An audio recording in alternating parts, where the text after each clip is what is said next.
차가운 빗줄기가 경찰서 정문을 때립니다. 수지는 젖은 소매를 거칠게 털어내며 밖으로 나옵니다. 아스팔트 위 가로등 불빛이 빗물에 번져 일렁입니다. 수지는 떨리는 손으로 품 안에서 종이 한 장을 꺼냅니다. 빗방울이 종이 위로 떨어져 글자가 번져갑니다. 파면 통보서. 그 세 글자가 빗물에 젖어 흐릿해집니다. 수지는 멈춰 서서 통보서를 쥔 손에 힘을 줍니다. 종이 끝이 빗물에 젖어 찢어집니다. 그녀는 고개를 숙이고 빗속으로 한 걸음씩 내딛습니다. 발밑에서 빗물이 튀어오릅니다. 뒤를 돌아보지 않고 어둠 속으로 걸어갑니다.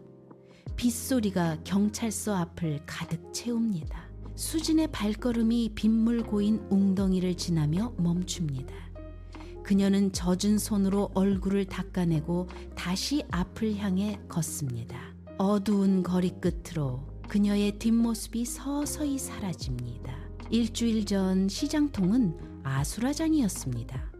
건설사 집안 자재들이 상인들의 좌판을 발로 차며 행패를 부렸습니다. 수지는 그들 앞을 가로막고 팔을 뻗어 제지했습니다. 거친 욕설이 오가고 수지는 그들의 멱살을 잡은 손을 강제로 떼어냈습니다. 상인들은 겁에 질려 뒤로 물러섰고 수지는 그들 사이에 서서 골목을 막아섰습니다. 하지만 다음 날 경찰서 내부의 분위기는 차갑게 식었습니다. 서장은 수진의 책상 위로 서류 뭉치를 던졌습니다. 수지는 징계위원회 앞에 섰습니다. 그녀는 시장통에서 있었던 일을 설명하려 입을 열었지만 돌아온 것은 침묵뿐이었습니다. 상부의 지시는 간결했습니다. 건설사 자재들의 고소장이 접수되었고 수진의 순찰구역은 즉시 교체되었습니다. 그녀가 지키려 했던 시장 골목에는 경찰차 대신 건설사의 검은 세단들이 들어섰습니다. 수지는 자신의 사물함을 비웠습니다. 서랍 속에서 낡은 수첩과 볼펜을 꺼내 가방에 담았습니다. 그녀가 쏟았던 정의로운 노력은 징계 기록으로 남았고 결국 제복을 반납해야 하는 결과로 이어졌습니다. 수지는 텅 빈 책상을 뒤로하고 경찰서 복도를 걸어 나갔습니다. 수지는 빗줄기가 쏟아지는 거리 한복판에 멈춰 섭니다. 빗물은 그녀의 눈가로 흘러내려 시야를 가립니다. 그녀는 고개를 들어 가로등 아래를 응시합니다. 빗방울이 아스팔트에 부딪히며 튀어오르는 소리가 귓가를 채웁니다. 그 소음 사이로 일주일 전 퇴근길 공원 벤치 주변의 정적이 겹쳐 보입니다. 수지는 젖은 손으로 눈을 비비며 기억 속의 풍경을 더듬습니다. 벤치 옆으로 흩날리던 낙엽과 차가운 바람이 빗속에서 다시 살아납니다. 그녀의 시선 끝에 낡은 벤치 하나가 선명하게 떠오릅니다. 그곳에는 누군가 앉아 있었습니다. 수지는 빗속에서 천천히 걸음을 옮깁니다. 발밑에 물 웅덩이가 발걸음마다 파동을 일으킵니다. 그녀는 다시 기억을 되짚습니다. 벤치 위에 웅크리고 앉아있던 노인의 모습이 빗줄기 사이로 어른거립니다. 수지는 멈춰 서서 그 기억 속 인물을 응시합니다. 빗물에 젖은 머리카락이 이마에 달라붙지만 그녀는 개의치 않습니다. 기억 속 노인의 얼굴이 빗줄기를 뚫고 더욱 또렷해집니다. 수지는 숨을 고르고 기억 속 공원 벤치로 시선을 고정합니다. 이제 그녀의 발걸음은 빗속을 지나 일주일 전 그날의 공원으로 향합니다. 공원의 공기는 퇴근길의 온기를 앗아갈 만큼 차가웠습니다. 수지는 벤치 아래쪽 바닥에 무언가 쓰러져 있는 것을 발견했습니다. 그녀는 즉시 걸음을 멈추고 몸을 낮췄습니다. 바닥은 서리로 덮여 있었고 그 위에 한 노인이 옆으로 누워 있었습니다. 수지는 서둘러 그 곁으로 다가갔습니다. 노인의 몸은 미동도 없었습니다. 그녀는 무릎을 굽히고 앉아 노인의 어깨를 조심스럽게 흔들었습니다. 아무런 반응이 없자 수지는 노인의 손을 찾아 자신의 손을 뻗었습니다. 닿은 손끝에서 느껴지는 것은 생명력을 잃어가는 듯한 서늘한 냉기였습니다. 수지는 망설임 없이 자신의 두 손으로 노인의 얼음장 같은 손을 감싸 쥐었습니다. 그녀는 노인의 얼굴을 살피며 숨소리를 확인했습니다. 미세하게 떨리는 노인의 손가락이 수진의 손바닥에 닿았습니다. 그녀는 노인의 손을 더욱 꽉 맞잡으며 체온을 전하려 애썼습니다. 바닥의 냉기가 수진의 무릎을 타고 올라왔지만 그녀는 자세를 바꾸지 않았습니다. 오직 노인의 손을 잡은 채 그 차가운 피부 위로 자신의 온기를 불어넣는데 집중했습니다. 노인의 눈꺼풀이 아주 천천히 떨리며 수진의 시선과 얽혔습니다. 수진은 노인의 손을 잡은 채 잠시 멈칫합니다. 그녀는 다른 한 손을 천천히 자신의 주머니 안으로 밀어넣습니다. 손끝에 닿는 것은 빳빳한 종이 뭉치였습니다. 동생의 병원비를 위해 며칠 동안 차곡차곡 모아둔 전부였습니다. 수지는 망설임 없이 그 돈을 꺼냅니다.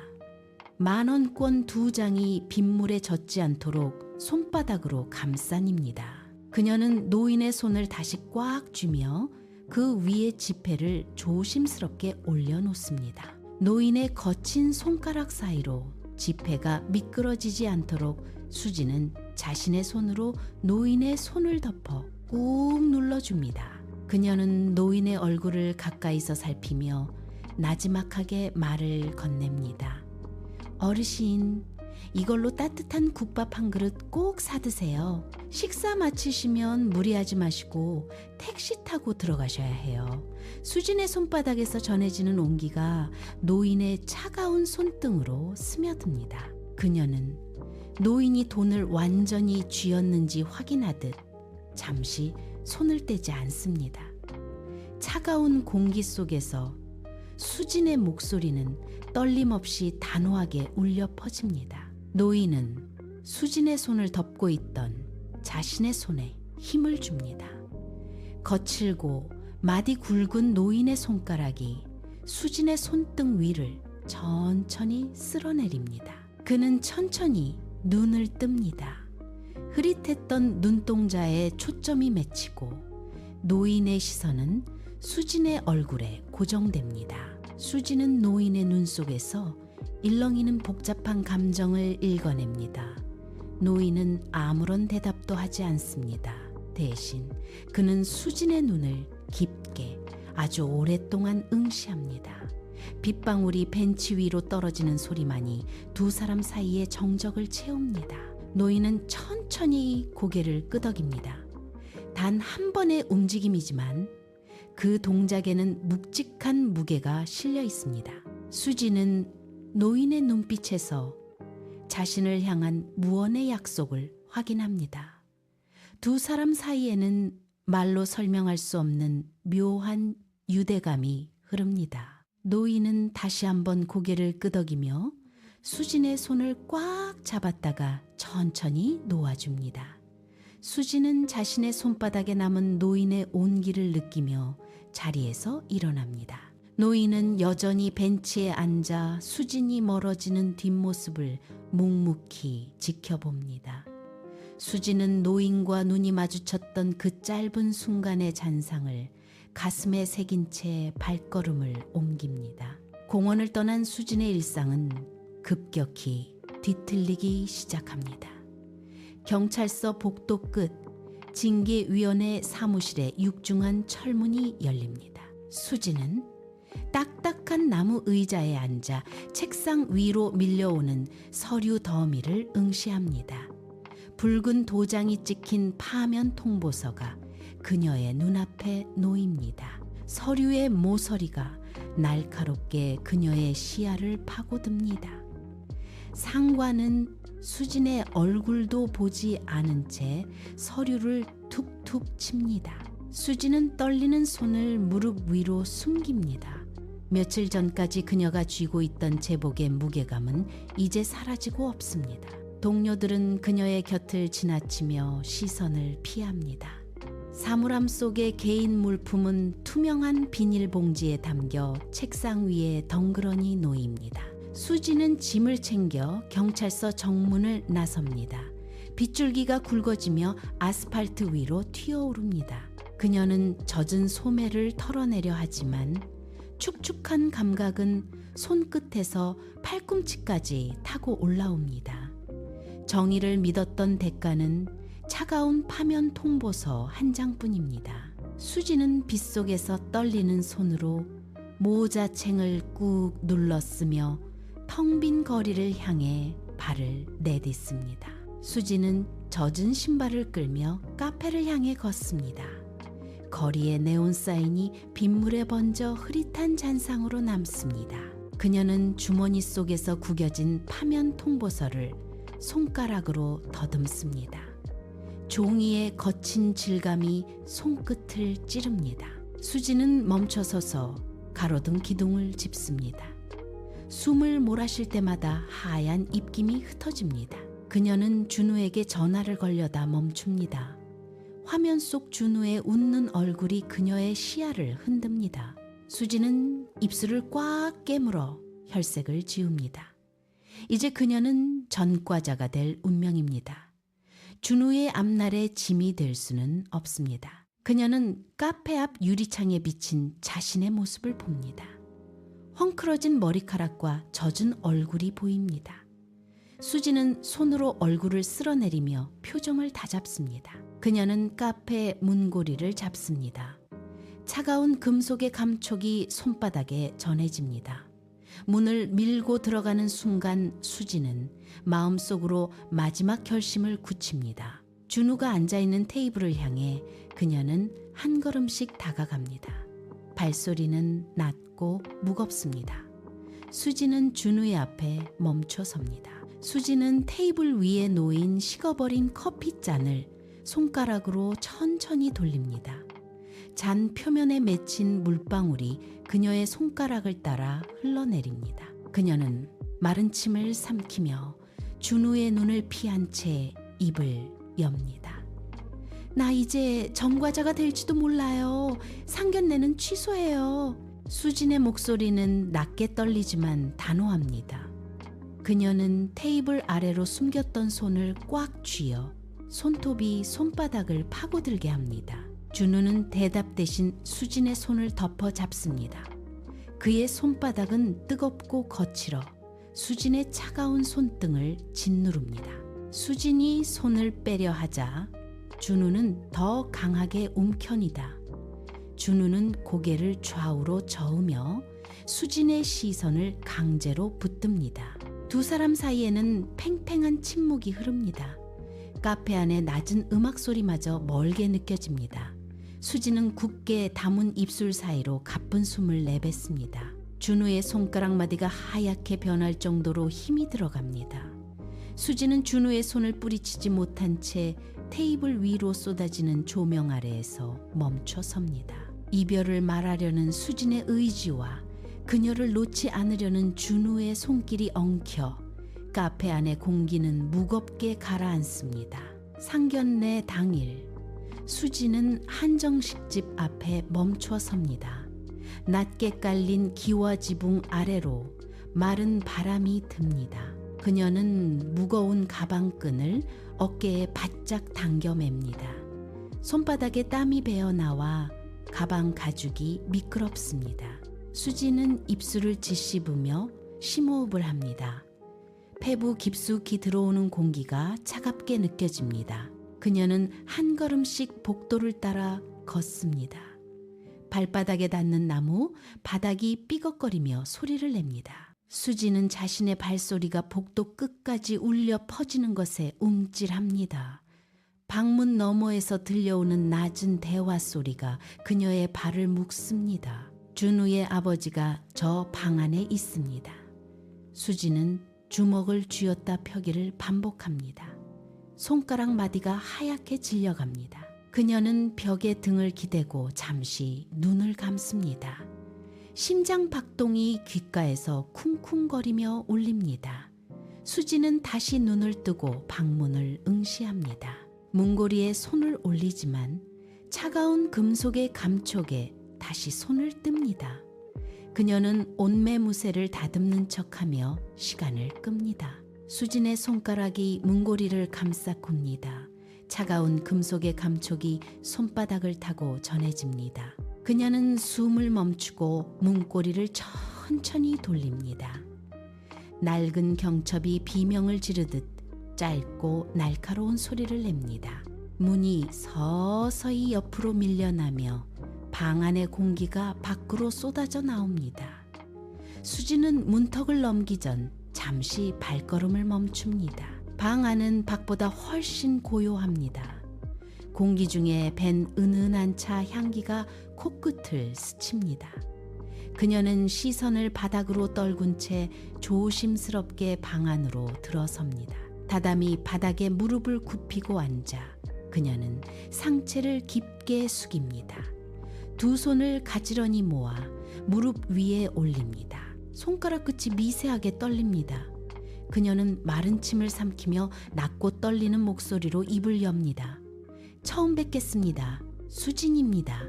그녀의 목소리는 방 안의 정적 속으로 낮게 가라앉습니다.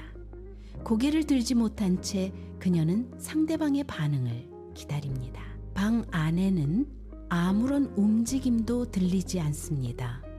시계 초침 소리만이 규칙적으로 방 안을 채웁니다.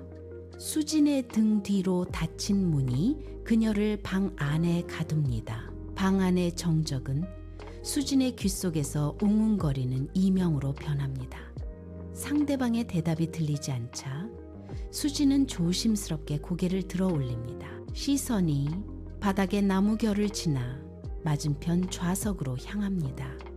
그곳에 앉아있는 노인의 얼굴이 수진의 시야에 들어옵니다. 일주일 전 차가운 공원 바닥에서 떨고 있던 그 노인입니다. 수진의 눈이 커지고 입술이 미세하게 벌어집니다. 노인 역시 수진을 발견한 순간 굳어버린 듯 움직임을 멈춥니다. 노인의 눈동자가 크게 흔들리며 수진의 얼굴을 훑습니다. 그는 믿을 수 없다는 듯 손을 들어 자신의 눈을 비빕니다. 아니, 이 사람이 왜 여기? 노인의 낮은 목소리가 방 안의 공기를 가릅니다. 그는 짚고 있던 지팡이를 바닥에 떨어뜨리며 자리에서 급히 일어납니다. 의자가 다담이 바닥을 긁으며 거친 소리를 냅니다. 노인은 비틀거리며 한 걸음 앞으로 다가옵니다. 그의 거친 숨소리가 방 안의 정적을 찢어놓습니다. 수지는 엉겁결에 무릎을 짚고 일어서려 하지만 다리에 힘이 풀려 다시 주저앉습니다. 두 사람 사이의 거리는 불과 몇 걸음이지만 그 사이를 흐르는 긴장감은 팽팽하게 당겨진 활시위 같습니다. 노인의 손이 떨리며 테이블 위 찻잔이 덜그럭거립니다. 준우가 당황하며 자리에서 일어나 노인을 부축하려 합니다. 아버지, 왜 그러세요? 노인은 준우의 손을 거칠게 뿌리칩니다. 그의 시선은 오직 수진에게 고정되어 있습니다. 노인의 입술이 파르르 떨리며 굳게 닫혔던 입을 엽니다. 이 아이가 바로 나를 살린 사람이야. 방 안의 공기가 얼어붙습니다. 준우의 아버지가 바로 은퇴한 전직 대법관 김성식 옹이라는 사실이 밝혀지는 순간입니다. 벽에 걸린 시계 소리가 유난히 크게 들립니다. 준우는 멍한 표정으로 수진과 아버지를 번갈아 봅니다. 김성식 옹은 비틀거리는 걸음으로 수진에게 다가옵니다. 그는 바닥에 흩어진 방석을 밟고 지나쳐 수진의 앞에 멈춰 섭니다. 노인의 눈가가 붉게 달아오릅니다. 그는 수진의 어깨를 잡으려다 멈칫하고 다시금 자신의 가슴을 두드립니다. 수진은 굳은 채 노인의 눈을 마주합니다. 충격은 곧 거대한 파도처럼 방 안을 덮치고 수진은 자신의 앞에 선 노인이 누구인지 비로소 실감합니다. 김성식 옹은 떨리는 손을 뻗어 수진의 차가운 손등을 덮어잡습니다.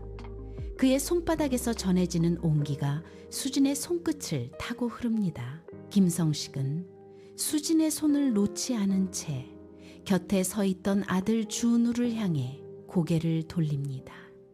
그의 눈시울이 붉게 물들고 눈가에 맺힌 눈물이 뺨을 타고 흘러내립니다. 준우야, 똑똑히 보아라. 이 아이가 바로 그날 길 위에서 나를 살려준 나의 은인이다. 김성식의 목소리는 방안을 묵직하게 울립니다. 그는 수진의 손을 더욱 힘주어 꽉 잡습니다. 수진은 당황한 듯 눈을 깜빡이지만 김성식의 시선은 흔들림 없이 준우를 향합니다. 준우는 아버지가 내뱉은 말의 무게를 실감한 듯 굳게 담은 입술을 떼지 못한 채 수진을 응시합니다. 김성식은 다시 수진을 바라보며 깊은 숨을 내뱉습니다. 그는 수진의 손을 자신의 가슴 가까이 끌어당깁니다. 방 안의 공기는 더 이상 차갑지 않습니다. 김성식의 거친 손마디가 수진의 손을 감싸 쥐는 그 짧은 순간 두 사람 사이에는 깊은 유대감이 자리 잡습니다. 김성식 옹은 쥐고 있던 수진의 손을 놓고 곧장 가방을 열어 서류 뭉치를 꺼냅니다. 그는 탁자 위에 놓인 펜을 집어들고 수진을 향해 고개를 끄덕입니다. 이 아이의 억울함 내가 직접 바로잡겠다. 그의 목소리는 낮지만 단호합니다. 김성식은 즉시 수진의 변호인을 자처하며 흩어져 있던 사건 기록들을 순서대로 정리하기 시작합니다. 종이가 바닥에 쓸리는 소리가 방 안에 날카롭게 울립니다. 그는 수진을 파면으로 몰아넣었던 비리 경찰들의 명단과 건설사 자재들의 위법 행위가 담긴 자료를 하나하나 짚어나갑니다. 김성식의 손가락이 서류 위를 지나갈 때마다 수진은 자신의 앞에 놓인 상황이 뒤바뀌고 있음을 실감합니다. 그는 준우를 향해 엄하게 지시합니다. 당장 법률 대리인들을 소집해라. 이 아이를 짓밟은 자들에게 법의 심판이 무엇인지 똑똑히 보여줄 것이다. 김성식은 휴대폰을 꺼내 들고 어딘가로 전화를 겁니다. 그의 눈빛은 더 이상 노인의 것이 아니라 평생 법을 집행해온 대법관의 서늘한 기운을 뿜어냅니다. 수진은 멍하니 그 모습을 지켜봅니다. 김성식은 펜을 꽉 쥔 채 비리 세력의 숨통을 조일 반격의 서막을 알립니다. 방 안에는 이제 긴장감이 팽팽하게 감돌고 정의를 향한 거대한 움직임이 시작됩니다. 법정의 육중한 문이 열리고 수진이 피고인석이 아닌 원고석에 섭니다. 김성식 옹은 증인석을 향해 걸어 나가며 비리 경찰들이 숨겨온 내부 문건을 판사 앞에 내려놓습니다. 종이가 탁자에 부딪히며 둔탁한 소리를 냅니다. 건설사 자재들은 고개를 숙인 채 방청석 구석으로 밀려납니다. 판사가 서류를 훑어보는 동안 법정 안은 숨소리조차 들리지 않습니다. 김성식은 펜 끝으로 피고인들을 가리키며 그들의 위법 행위를 조목조목 짚어냅니다. 비리 경찰들은 땀을 흘리며 의자 다리를 긁어댑니다. 판사가 망치를 2번 내리칩니다. 피고인들에게 징역형을 선고한다. 판결문이 낭독되는 순간 수진을 무참해던 파면 결정은 즉시 무효화됩니다. 수진은 굳게 쥐었던 주먹을 천천히 틉니다. 비리 경찰들은 법정 경위들에게 팔을 붙잡힌 채 끌려나갑니다. 수진은 자리에서 일어나 김성식을 향해 고개를 숙입니다. 김성식은 수진의 어깨를 가볍게 두드리며 미소 짓습니다. 수진은 옷장 깊숙한 곳에서 빳빳하게 다려진 제복을 꺼냅니다. 손끝으로 천의 질감을 확인하며 단추를 하나씩 끼워 나갑니다. 팽팽하게 당겨진 단추가 제자리에 고정되는 소리가 방 안에 선명하게 울립니다. 그녀는 거울 앞에 섭니다. 거울 속에는 낯선 이가 아닌 다시 자신의 자리를 찾은 경찰 수진이 서 있습니다. 그녀는 허리띠를 조이고 손바닥으로 어깨의 각을 매만집니다. 창문을 통해 들어온 봄 햇살이 제복 위로 쏟아집니다. 수지는 거울을 향해 고개를 살짝 끄덕입니다. 떨림은 사라지고 그 자리에는 단단한 확신이 들어찹니다. 그녀는 현관문을 열고 밖으로 나섭니다. 발걸음마다 아스팔트를 딛는 소리가 경쾌하게 퍼집니다. 경찰서 앞마당에 도착한 수지는 잠시 멈춰서서 하늘을 올려다봅니다. 따스한 바람이 그녀의 뺨을 스치고 지나갑니다. 그녀는 다시금 경찰서 정문을 향해 당당하게 발을 내딛습니다. 빗물 고였던 자리는 말라있고 그 위로 밝은 햇살이 길게 늘어집니다. 수지는 굳게 담은 입술 끝에 옅은 미소를 띠며 자신이 있어야 할 곳을 향해 한 걸음 더 나아갑니다. 수지는 퇴근 후 조용한 방 안으로 들어섭니다. 책상 위에는 작은 액자 하나가 놓여 있습니다. 그녀는 의자를 당겨 앉으며 액자를 손으로 감싸 깹니다.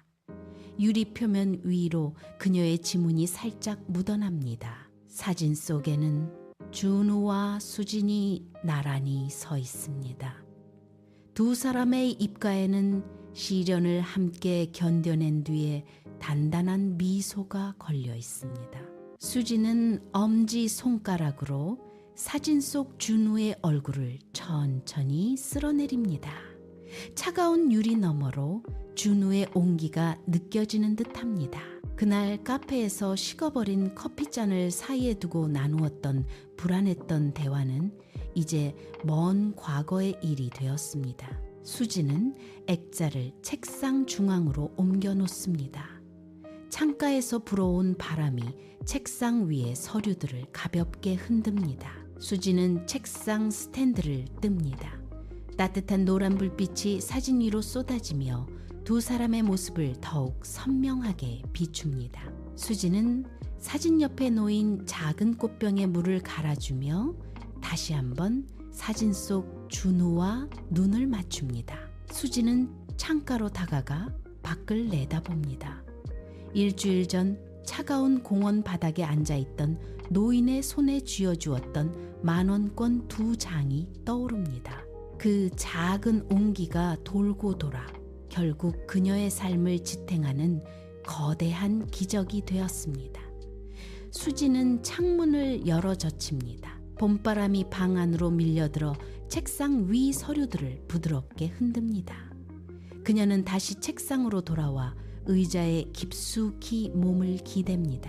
창밖에서 들려오는 도시의 소음이 이제는 평온한 일상의 박자로 들립니다. 수지는 입꼬리를 천천히 올리며 환하게 웃습니다. 그녀의 미소 위로 따스한 햇살이 내려앉습니다. 길 위에서 시작된 작은 친절이 맺은 결실이 방 안을 가득 채웁니다. 수지는 창밖의 풍경을 향해 다시 한번 고개를 끄덕이며 평온한 오늘을 온전히 받아들입니다.